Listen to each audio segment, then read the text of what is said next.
Welcome to Whitetail Rendezvous Podcast. This is Bruce Hutchin, host and executive producer. Each week you will hear tips, techniques, strategies, and personal stories from some of the best and funniest whitetail hunters in North America. Hope you enjoyed today's episode. If you do, tell a friend on social media. If not, tell me and I'll make it better. Thanks for listening, folks. Hey, folks, we got a new sponsor. It's called Buckwild Coffee. What's so special about Buckwild Coffee? Well, a gazillion people go to Starbucks every day and drink coffee. Well, why shouldn't Buckwild Coffee offer you light, medium, or dark roast with free shipping? All you have to do is go to whitetailrendezvous.com, go to shop, and order your coffee, and I'll ship it out for free. Hey, thanks so much for visiting Buckwild Coffee. The best brew in the West, the best brew around the campfire, the best brew in the hunting shack, the best brew anywhere. Buckwild Coffee. Get yours today. This is Whitetail Rendezvous, episode number 415. I'm excited to introduce Samantha Ohl to you today.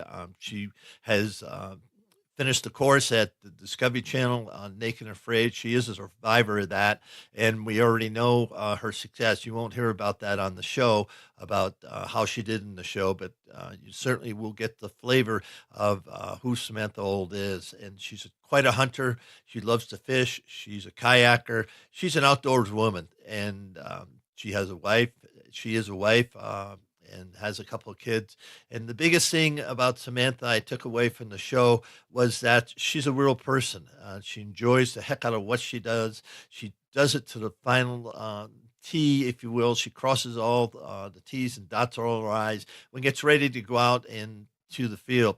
Scent control is huge with her, and she takes painstaking steps to make sure she eradicates all possible scent, because she's been busted. And once you get busted, you figure out, okay, why the heck did that happen? Well, she figured it out. And today she goes out and yes, she's very successful each fall. And her and her husband are family grocery hunters, meat hunters, if you will. And everything they shoot, they process and put in the freezer, and then they eat it throughout the year. So I can't wait to share some of Samantha Ohl's insider secrets with my friends at Whitetail Rendezvous. Welcome to another episode of Whitetail Rendezvous. This is your host, Bruce Hutchin, and we're heading out to the Keystone State. We're heading out to Pennsylvania and Samantha Ohl. And Samantha and her husband have Keystone Outdoors, and she's going to tell us about that. And on August 13th at 10 p.m. on the Discovery Channel, this young lady is a survivor for Naked and Afraid. So this is it's really kind of cool to have a lady that went out there and put it all on the line and survived someplace in the world. So Samantha, welcome to the show. All right, thank you. Thank you for having me. Well, we're excited about that. And so let's just promo Naked and Afraid show coming up. Tell us why you get into that and how that relates to you being a hunter. Well, okay, I actually was not seeking out to be on Naked and Afraid. I was just posting pictures on my Instagram of me hunting and me fishing. And I guess I might have had some good hashtags that Discovery, the casting crew found interesting. The next thing you know, I found a couple comments on a lot of my hunting photos and said, hey, this is awesome. You should really apply for, to go on Naked and Afraid. And I'm like, no way, this can't be real. Like, no, it's just little old me. Well, they tried to talk to me twice on Instagram. Next thing you know, I get a message on Facebook, and then I get a comment about liking one of my photos. And I'm like, man, this is for real. And so I asked my husband, and I said, what do you think? And at first, he was like, it's naked. And I'm like, I know. And then he's like, well, he said, whatever makes you happy, dear, I support you. So next thing you know, I apply, and I'm on an airplane. And we're going to find out what happens on August 13th. Let's talk about I can't tell you the ending. No, I understand. We talked about that in the warm up. So, folks, you're not going to hear. You're going to have to watch the show. That's all I can say. But let's talk about the hunting aspect because they found you because you were posting hunting pictures and fishing pictures. So, what's hunting really meant to you to get you to that point? I mean, because everybody in the world's not on that TV show. Yes. For hunting to me and fishing, honestly, it's just the way. It's my way of life, my family's way of life. Um, it's what we live and breathe. Quite honestly, And when you think of that, what's the hunting tradition in your family? Did you grow up hunting, or my husband grew up hunting. I did not. I started hunting 2 years ago, and I took an interest because my husband would always take me out, and I would just sit with him, and I'd film him, take pictures, and I would do all that part, and then I never really hunted, and I finally found an interest one day. I said, "Can I get a hunting license?" And he said, "Sure." He said, "Definitely, let's try it." And next thing you know, I killed my first wild boar, and after that, I was hooked. So, needless to say, since that experience, that's how it's all came about this whole entire life so far now. what advice would you give other ladies that are going to hear the show, see the show about getting involved in the outdoors? For ladies, I honestly think it is a great way, especially if you're married. I know that we always want time with our husbands, but you know what? It is one of the best experiences, best times that me and my husband have. It from the moment of, getting a harvest or just being out there in the wilderness together. For some reason, it's a really great feeling, and I really encourage the ladies and younger youth to go out there because I feel like it gives you a sense of self-worth. It shows you that like we as women, are capable of also bringing home a harvest and to feed our family. Because I know every time when I bring a white-tailed deer home, and I'm like, I tell my kids what they're eating, and I'm like, this is what mommy got, and it's just so wonderful.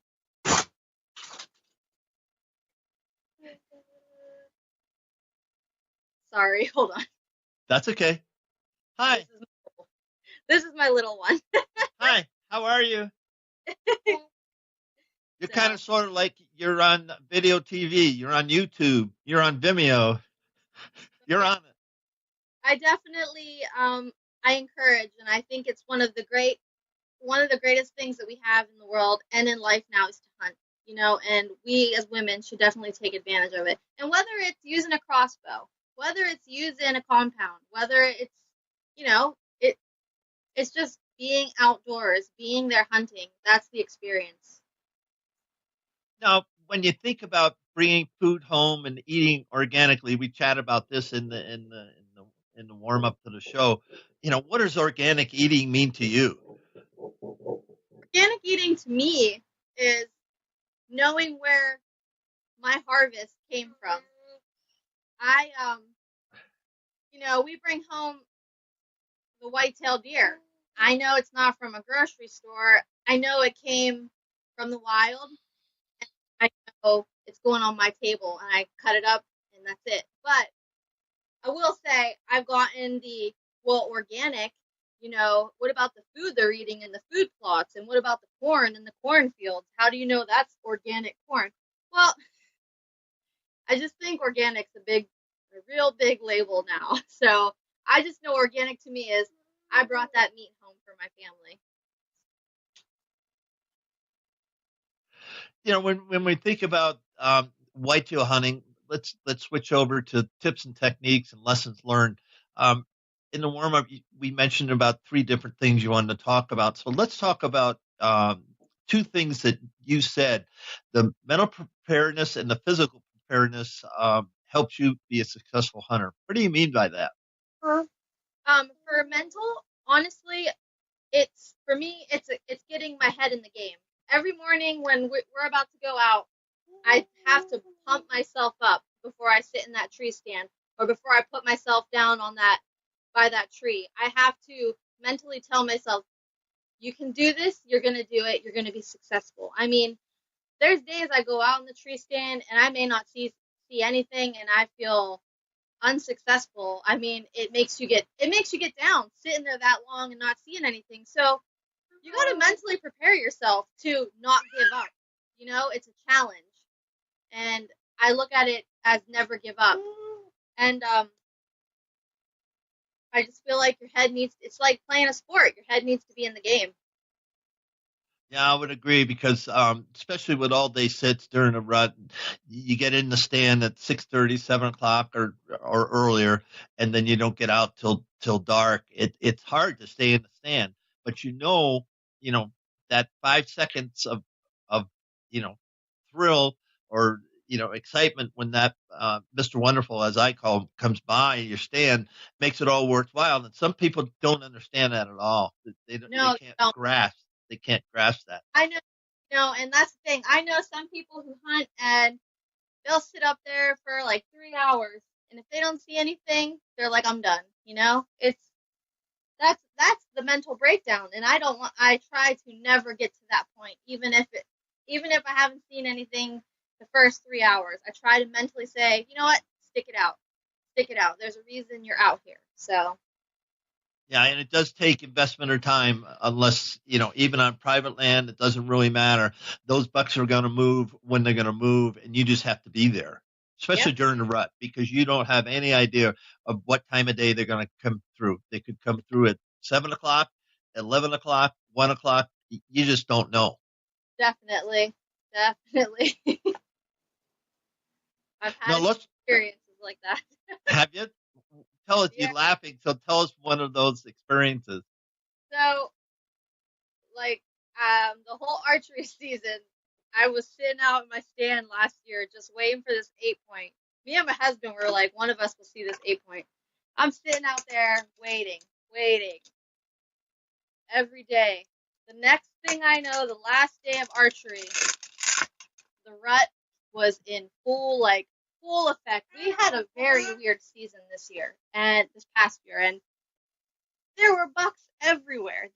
There was deer everywhere. It was like deer heaven for me, but I was just waiting, and finally that 8-point came in, but he was not in any range of shooting, and I kept grunting and doing everything I could, and he was on a mission, and he went up, and I never got a chance to get him. You're making a lot of noise. Sorry. So did you take a smaller deer, or you just didn't get a buck? I was just going to wait till rifle season. I said, all right, I'll just try on rifle, because I just knew nothing was, the ones that were coming up to me that were close, they weren't even legal. So I had already harvested my doe, so I wasn't going to try anything else, and I wanted to wait. So a legal buck where you are it's a 2-pointer, 4-pointer. What's a legal buck? 4. 4 point? Yep, 4 points. So that's got to be frustrating when you're seeing a lot of deer and they just don't have the horns. It definitely is so frustrating, but it's going to be awesome this year because our son finally got his youth mentor. So this year is going to be a good year for him because there's plenty out there for him to get one in. No, are you hunting private land or public land? Private. It's our family's property, so. How many acres do you have? It's about 4 acres. Okay. So let's talk about hunters for the bone or hunters for the table. In the warm up, we talked about that, and I know where you're coming from, but let's explore and share those thoughts with our listeners. Well, I've come into conversations with a couple buddies, and excuse me, one moment. I've come into contact with a couple buddies, and we've had conversations of I should have waited. Maybe I would have saw maybe I would have saw a bigger one. I would have had a better chance. And I would tell them, look, even my husband's come in conversation. We're like, look, we are meat hunters. We have some bones on the wall in the house, and they're nice, but at the end of the day, they are the meat's in the freezer. That's it. And so we are big harvest to eat. We don't harvest for trophies to put on the wall. We have 4 kids. Meat's expensive. We like to fill our freezer every year. Like right now. Whitetail Rendezvous is pleased to announce a partnership with GoHunt.com. Who's GoHunt.com? Well, if you're a DIY hunter, you need the information at GoHunt.com/insider. Why? Because it provides 4,200 profiles, every unit, every species, and every season. Furthermore, they give in-depth analysis, interactive maps, unit access, and seasonal trends. Draw odds are very important, and they give you the most accurate information in the business. All this is available when you go to GoHunt.com/insider. Make sure you use promo code WR when you join Insider. You'll get a $50 gift card for GoHunt.com Gear Shop. All in all, if you're hunting out west in 2018, GoHunt.com Insider is where you need to be to get all the research information. When you use promo code WR, Whitetail Rendezvous receives a small commission from GoHunt.com. Every year we're about 4 deer deep every season. Right now we are down to the minimum, and we're just waiting for archery again. Now, do you butcher your own meat? Our buddy does it for us.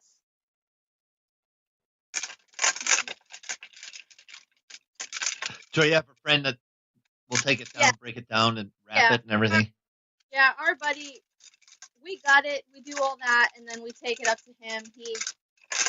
He'll cut it up, make steaks for us. We don't add, even in our ground deer, we don't add anything.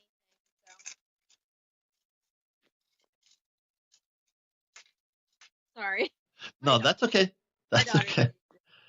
Real people in real places, so I'm good with that. That's for sure. So when your hunting buddies say, hey, you should let them grow and all that, so you just stick with, hey, we're hunters and we eat, we kill, and that's why we hunt.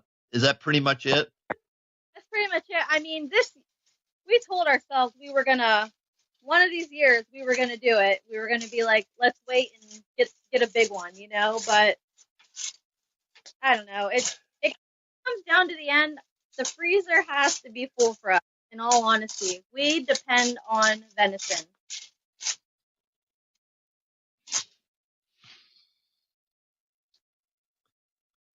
Here, I'll get you a cookie. Come on. Let's go. We're going to take a cookie break. Yes, she needs a cookie and an attitude change. There you go. Go sit down. Thank you. All right. Let's go back to your tips and techniques and talk about scent control and why that's so important to you. Well, scent control is one important thing for me because I learned to really be scent free. I will tell you experience I had when I first started hunting.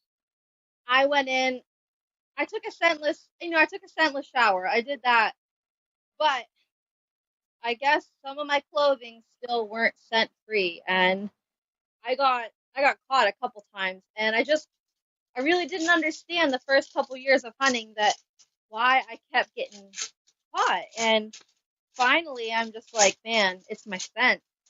And I just kept getting better at being scent free every time I went in. So these past experiences, I've been really able to creep up and be down at the stand without being caught, without scaring anything, spooking anything. I really think being scent free is very important. Now, how do you do that? Talk to us about, when you get up, you said you take a scent free shower, you have everything in bins, walk us through what scent free means to you.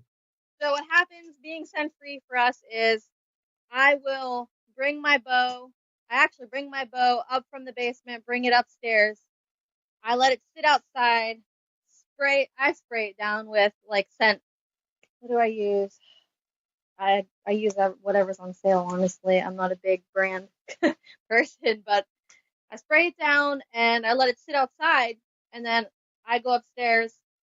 I get my normal stuff ready, and like my boots, I bring outside. I spray them down, let them sit outside for the night, and then in the morning I wake up, take a scent-free shower, and all my clothes are in a bin. And I put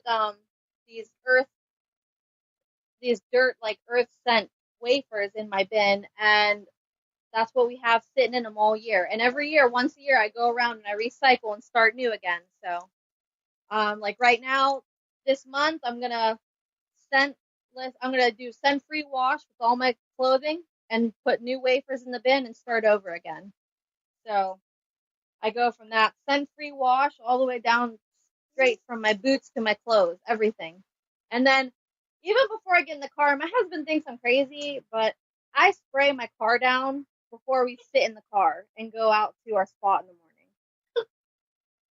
Now, have you ever used Scent Crusher? Oh man, I haven't used Scent Crusher. I'm trying to think of the name of the one I use. Because they have I've heard a lot of good things about Scent Crusher. I personally don't use it, just because I haven't tried to use it. But I've heard a lot of good things. Told me that Scent Crusher is really good too. Yeah, for the car, especially for the car, you just put it in there, and it works well. So there's a shout out for Scent Crusher. Huh. I'll have to try that. Yeah, do some research, and like I tell everybody, there's a gazillion products out there, and everybody has a great marketing team, and they have great people, spokesmen, and they sponsor a lot of good people. But the truth of the matter is, it has to work for you, and it doesn't matter how much it costs or if it's free. It still has to work for you. And yeah, that's what it is. I mean, we've found. Well, just like you asked me earlier about what kind of boots I use Lacrosses, and some people tell me, "Oh, you need to try these ones." That's not what works for me. I love my Lacrosses; they're comfy. They keep my feet warm. That's one thing I always try and avoid with like how the outdoor world is turning into. You need to get this right now because it's the best product. I mean, I get that, but it may not work good for me. It might work for you, Yeah, I agree. Let's talk a little bit about the food plots. You said that on the family acreage and stuff, you do have food plots. Let's talk us through what you plant, how you plant it, and your tree stand setups on that food plot. Well, actually, we have what do we put? We put bean sprouts and clovers out. So, we have what do we have? We have it out in Punxsutawney, and we go ahead and we go out there and we rototill, we put the clover out, and then my husband's the main man who does all this, and I'm the one that goes out and does I go with him to set up the tree stands. Yesterday we were out cutting paths to our tree stands, and me and my daughter collected a bunch of apples and put them out by there. We put a mineral block out there this year. We never really used a mineral block, but we were told to really try and use one. We'll see a difference. So, I mean, we started. When did we start? I think we started in end of May. I want to say once turkey season was over, that's when we started getting into it again. So, now, to be successful for us, it's a continuous thing, and we're constantly working at it. I mean, we even had trail cams up before turkey season, before we had to take them down and stop feeding the deer. that's what we were doing, and we stopped and we kept seeing deer coming in. We just, it's just nice to know and be prepared what's in your area. Let's talk about your stand sets. Now, do you have one food plot or two food plots? What kind of food plots do you have? We just have one, and it's full of clover. And how many stands do you have on that? We only have one stand on that, and then we have another. We made a feeder, but in Pennsylvania, once season's in, you got to stop feeding the deer. We have a pipe. We made one out of PVC piping, so we have that by our other stand, and we all have 2-man ladder stands. So one of us is always filming or taking pictures while the other one's hunting. Or during rifle season, we both carry a rifle, and it's game on. Some days we want to film, some days we want to take photos, and some days we're just like, we need to do this and be successful and not worry about that. So you have 2 stand sets then, one above the other? Yeah, we have 2. So when you're hunting, does your husband always hunt right next to you, or do you split up at times? No, if we go with each other, we sit in the 2-man ladder stand. And then and it's hard because we have 4 kids, so us getting out together is like once in a blue moon now. It used to be easier, but now it's like once in a blue moon till the younger one's a little older. So, but most of the time we're in a 2-man ladder stand. But there's been some occasions now where he'd go sit in a tree climber, and I'll tell him I'll just go put myself down by a tree. That's how I did last year when I killed killed a doe. Yeah. So you were on the ground then? Did I hear that right? Yeah. Yep. I actually harvested a doe from the ground about 25 yards away from me. Didn't see me. It kept coming and coming and didn't even notice. I stood up and it still didn't move. It was just staring at me. And next thing you know, she let me get her. No, was that with a bow or a rifle? A bow. So that must have been kind of fun. Yes, it was. I love the close encounters I get with the white-tailed deer. Even if I'm not hunting, I know this is off topic, but even when I'm running and I happen to come up upon a couple does, or I just love that interaction, the eye contact that you make with them. It's pretty awesome. Yeah, it is thrilling to be that close to a wild critter. Yeah, and I mean, a couple times I've had my dog, and there's been doe just staring at us and looking, and they would just still keep coming towards us, and I'm just like, and me and my dog are sitting there watching them. It's been great. That's great. We're at the time in the show now, Samantha, that you get a chance to do some promos and some shout outs to the family, friends. We already talked about lacrosse boots, but whoever you want to, and then we're going to wrap the show. Okay, well, first I'd like to thank my husband and my kids because they are 110% my backbone for everything I do, even to be a successful hunter. If it wasn't for my husband, I probably wouldn't be the hunter I am today. And I'd like to thank my producer from Naked and Afraid. She was fantastic, and I absolutely love her.